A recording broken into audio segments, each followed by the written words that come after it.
जैसा कि नयाब की दादी नयाब को लेके काफ़ी ज़्यादा परेशान होती है और उससे रहा नहीं जाता, तो वो कहती है कि मुझे मिलने जाना है नयाब से।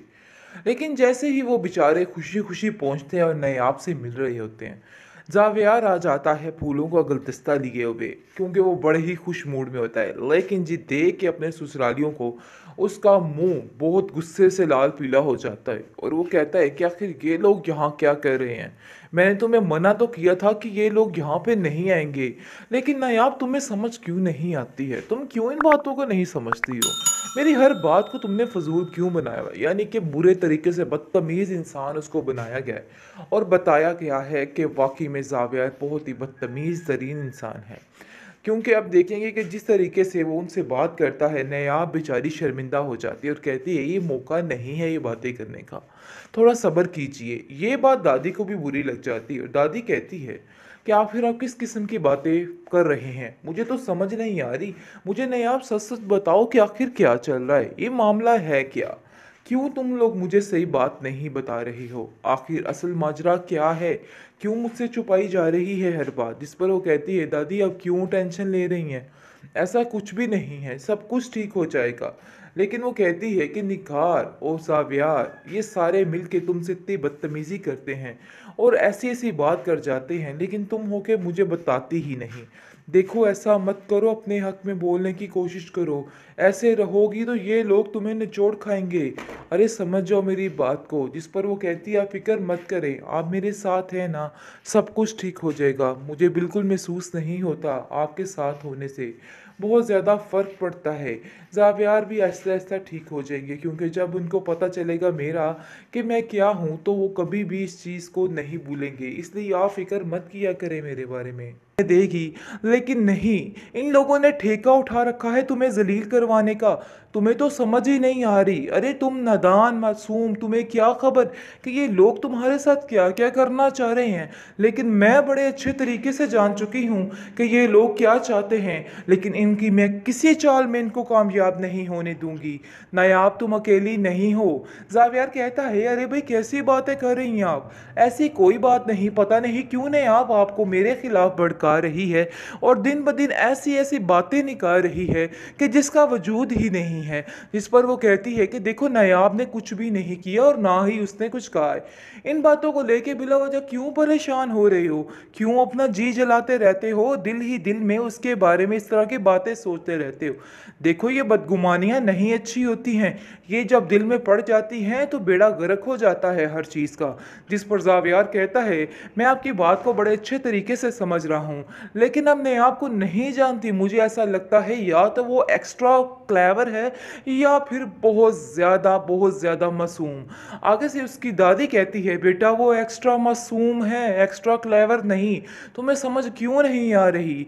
यही लड़की थी जिसके पीछे तुमने सबसे लड़ लिपट कर उससे शादी की थी और आज तुम इसी में खामियां ढूंढ रहे हो।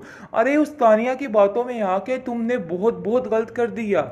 जिसको सुनकर वो कहता है तानिया मुझे कुछ नहीं कहती। पता नहीं क्यों आपके दिमाग में ये बात बैठ चुकी है कि तानिया ने सब कुछ किया है, लेकिन ऐसा वैसा कुछ भी नहीं है। तानिया ने कभी मुझसे कुछ नहीं कहा। वो तो हमेशा बेचारी यही कहती रहती है कि इस मासूम को इतना ना डांटा करो, इस मासूम के साथ बना के रखो। उसने तो कभी ऐसा वैसा कुछ नहीं कहा, लेकिन ये सारी बातें तो आपसे कहने पर हमें मिल रही हैं। इस पर दादी कहती है मेरी तो दुआ है कि तुम्हारी अक्ल ठिकाने रहे और तुम ठीक रहो। वैसे जावियार जो नज़र आता था वो है नहीं। बेहतरीन ड्रामा सीरियल दिल नादान की इस एपिसोड में आप देखेंगे कि आप किस तरीके से शक किया जा रहा है नया पर और ऐसा ऐसा शक डाला जा रहा है जावियार के दिल में कि अब जावियार भी हैरान हो रहा है, क्योंकि अभी तो वो इस बातों को नोट नहीं कर रहा और कह रहा है कि हाँ वाकई में जुनेद की और नायाब की आदतें बहुत मिलती हैं, जिसकी वजह से दोनों के दरमियान काफ़ी अंडरस्टैंडिंग है। डेट्स इट, इसके अलावा कुछ भी नहीं। लेकिन तानिया ऐसा कोई अपना जादू भी खेलने वाली है और ऐसी ऐसी बातें उसके दिमाग में डालने वाली है कि वो खुद हैरान हो जाएगा और उस बेचारी का घर बर्बाद करके रहेगी ये। लेकिन ये सोच नहीं रही कि ये सिर्फ और सिर्फ जुनेद को इस्तेमाल कर रही है, इसके अलावा और कुछ भी नहीं है। खैर अब देखेंगे कि नायाब कहती है कि आजकल आप बहुत ज़्यादा शक करने पर मजबूर हो रहे हैं मेरे पर। आखिर ऐसी क्या वजह है, क्या कर दिया है मैंने?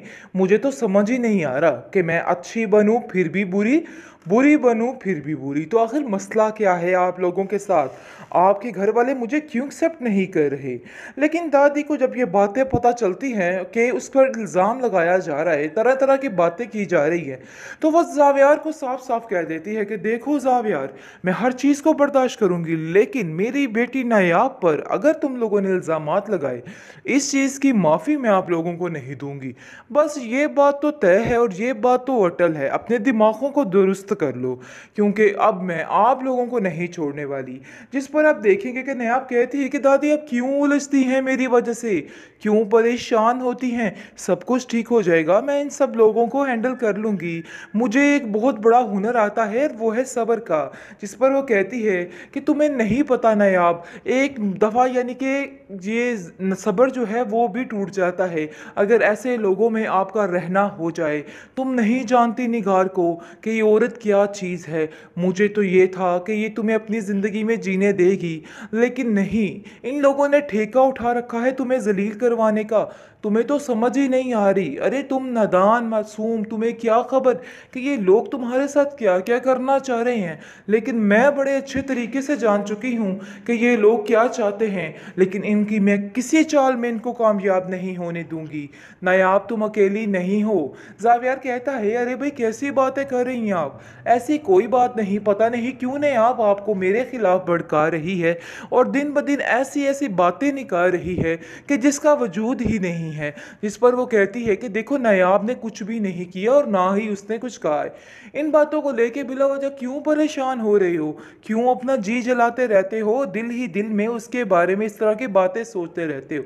देखो ये बदगुमानियां नहीं अच्छी होती हैं, ये जब दिल में पड़ जाती हैं तो बेड़ा गर्क हो जाता है हर चीज़ का।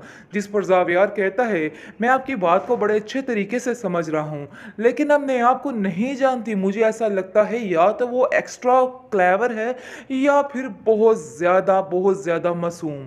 आगे से उसकी दादी कहती है बेटा वो एक्स्ट्रा मासूम है, एक्स्ट्रा क्लेवर नहीं। तुम्हें समझ क्यों नहीं आ रही? यही लड़की थी जिसके पीछे तुमने सबसे लड़ लिपट कर उससे शादी की थी और आज तुम इसी में खामियां ढूंढ रहे हो। अरे उस तानिया की बातों में आके तुमने बहुत बहुत गलत कर दिया। जिसको सुनकर वो कहता है तानिया मुझे कुछ नहीं कहती। पता नहीं क्यों आपके दिमाग में ये बात बैठ चुकी है कि तानिया ने सब कुछ किया है, लेकिन ऐसा वैसा कुछ भी नहीं है। तानिया ने कभी मुझसे कुछ नहीं कहा। वो तो हमेशा बेचारी यही कहती रहती है कि इस मासूम को इतना ना डांटा करो, इस मासूम के साथ बना के रखो। उसने तो कभी ऐसा वैसा कुछ नहीं कहा, लेकिन ये सारी बातें तो आपसे कहने पर हमें मिल रही हैं।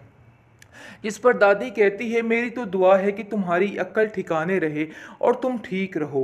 वैसे जावियार जो नज़र आता था वो है नहीं।